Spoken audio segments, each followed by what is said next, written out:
but yeah, from there it's just getting to know the characters and how O'Connor, the actual magnate who lives there, gets involved in their plans and schemes without them knowing. Oh. Yes. And it's not a lot. It's mainly just people talking, and but it's, I mean, that's like with a lot of old movies. There's this underlying story of the young girl falling in love with the main guy. Yeah. Even though I'm not quite sure of the age gap between them. He's in his late 20s. She's 18. Yeah. It's all legal. It's all legal. It's legal. Yeah. And those kind of big age differences wasn't as uncommon back that's then. true.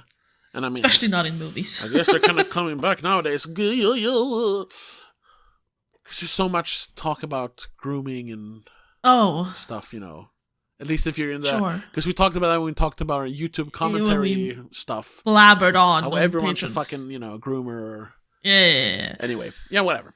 That has nothing to do with this movie at the moment. No.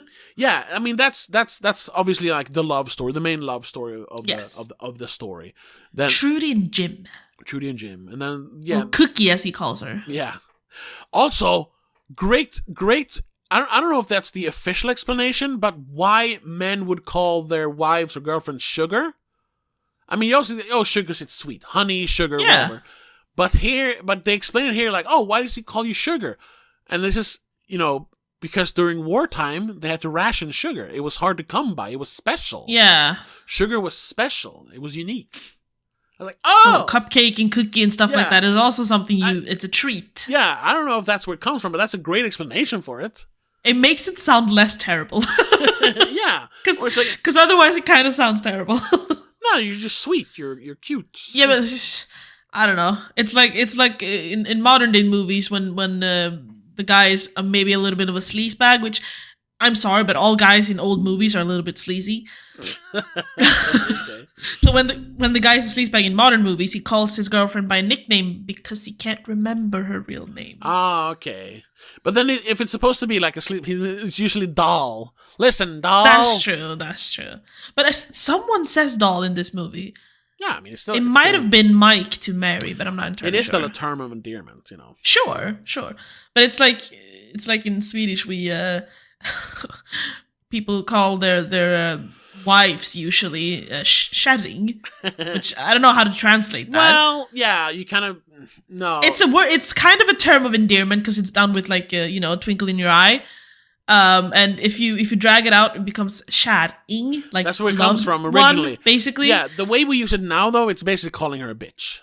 Yeah, but it's it's a cute, funny ways. I hate that word. Oh, absolutely. Do people actually do that? I thought we like 99% use it as a derogatory term nowadays. No. A lot of people still use it in a cute way, but it's like not cute, but funny cute. No, but yeah, if it's like you've been married for 20 years, like me and the bitch are going to a theater later. Yeah, kind of. But you don't say it to her face like, "Hey, bitch."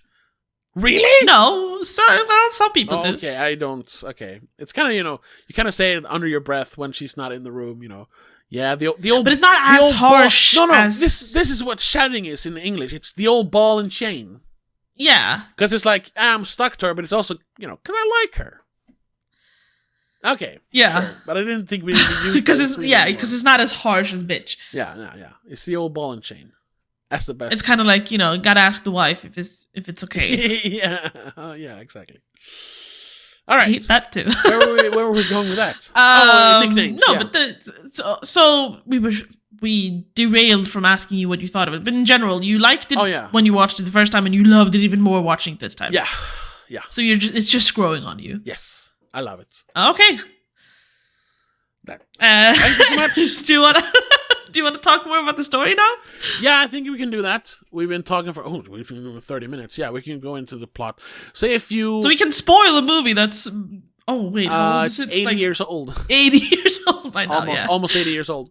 Yeah, so if you don't want this almost 80-year-old movie spoiled for you, from here on out, spoilers, you have been warned. Spoilers. Now, no one dies in this movie. Damn it. That's not going to work for December. No, probably not. No. Especially not these kinds of movies. Yeah. Anyway, plot stuff. Yes. I like that it. I like that it escalates to the point where Michael O'Connor, the owner of the house, and without knowing it, kind of the villain of the story. Oh, I spit on my microphone. Sorry.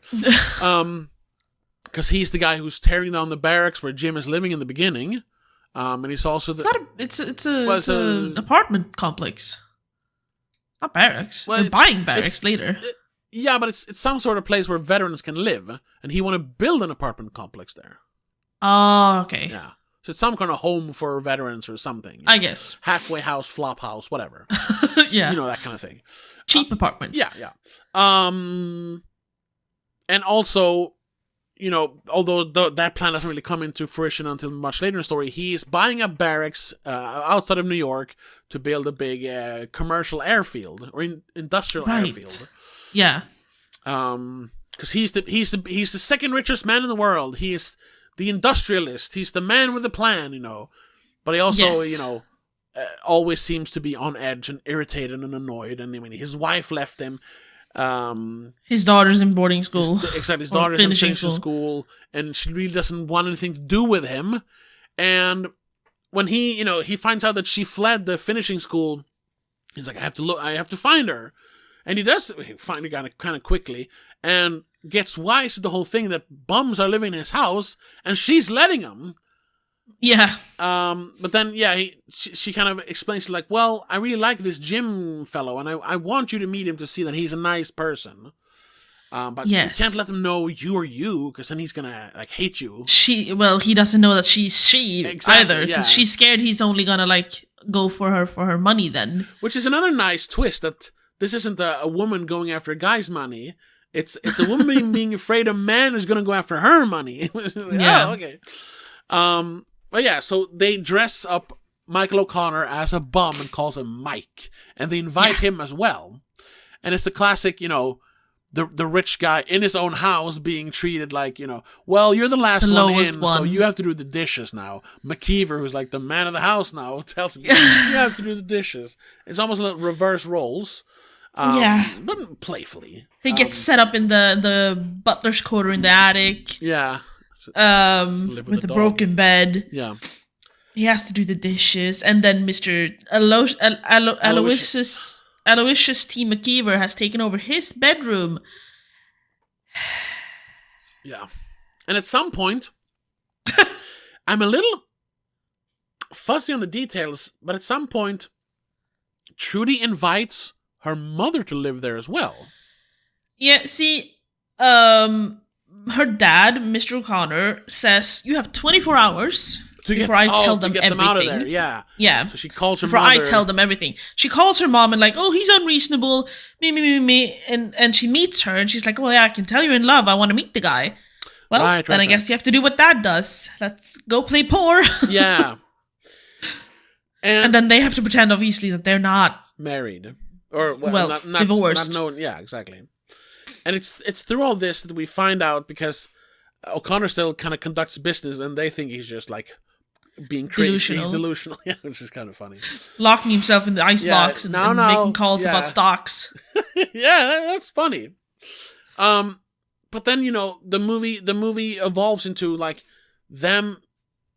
Well, first of all, O'Connor kind of realizing there's more to life than just money. Yeah. Classic, I mean, nothing new there, but... Classic Scrooge story. Yeah, exactly. But, you know, the second act low point is the plans he set in motion before he became more thoughtful. Conscious. Yeah, he kind of has... his stubbornness comes back and he kind of has to defend them. Like, well, I already bought the barracks. Shut up, you know. Yeah. Because Jim and his friends, we didn't really talk about because they're not really characters. No. They get an idea to buy those old army barracks. So you can buy them from the government, like, fairly cheap for how big it is. Yeah. So if they just get all their army pals together, they can buy it for like $60,000 originally. Yeah, they're like, we'll chip in like 500 each, and then we'll add a little bit more, and we'll be fine. Yeah, And the plan is to build like affordable housing for veterans or people in general. For themselves, basically. Yeah. But that's the same barracks that O'Connor has bought up as part of building the airfield. Yeah. So then, but then he's just like, well, the airport that looks suspiciously a lot like LAX, but yeah. So then, and then he also, for some reason, he seems to like Jim, but at some point he's like, no, I don't want him to marry my daughter, even though he gave his blessing with the whole baby thing when they do the switch up with the baby. He's like, get him a job somewhere out of the country and tell him only single men can get the job. It'll be well paid, but he can't marry my daughter. It's like, but why at that point? Well, I think he only gave the blessing really because it was like, well, if there's a child in the picture, of course. Okay. Because when he says it, he thinks the baby's hers. Yes. Even though he's doing the math in his head. It's like, it's not really adding up, but sure, whatever. If it's her baby, it's her baby. Yeah. Like, I can't expect her to take care of this child on her own. So yeah, sure. Marry Mr. Jim Bullock. I just kept hearing bollocks, but sure. Yeah. But then when he realized, oh, it's not her baby, she doesn't have to marry him. And shit, I have to give up on my plan if he is to do the good thing he wants to do. True. I don't know if I want to give up on my plan. This will make me a lot of money. Yeah. I think that's the issue. He's like, I don't know. But I already had this plan. Yeah. I don't want to ruin it just to make my daughter happy. But then during his time in the house, like it says, he grows more, empathetic to the point where him and his wife are like, why did we ever get divorced? And he's like, well, I never wanted to. And we kind of find out through this, obviously, that he's a capitalist, but also that he seems to neglect his family, and that's why it's kind of broken up. You can kind of understand why Trudy is willing to like run away and just kind of forgo daddy's money because she gets a job in the music store. At the music store, we do see her work there, so obviously she keeps working there. I like how her mother, Mary O'Connor, kind of says it when she talks to Michael about it. It's like, well, maybe our relationship needed some fidelity. He's like, what? What do you mean? I was infidelity? I wasn't an infidel. Yeah, something like that. She's like, well, yeah. She's like, well, yeah, you were, because you had a better relationship with your money than with exactly. me. So you have that whole thing, but then it was a very good explanation. Yeah, like, you were cheating on me with money. With your work, yeah. Exactly. Yeah.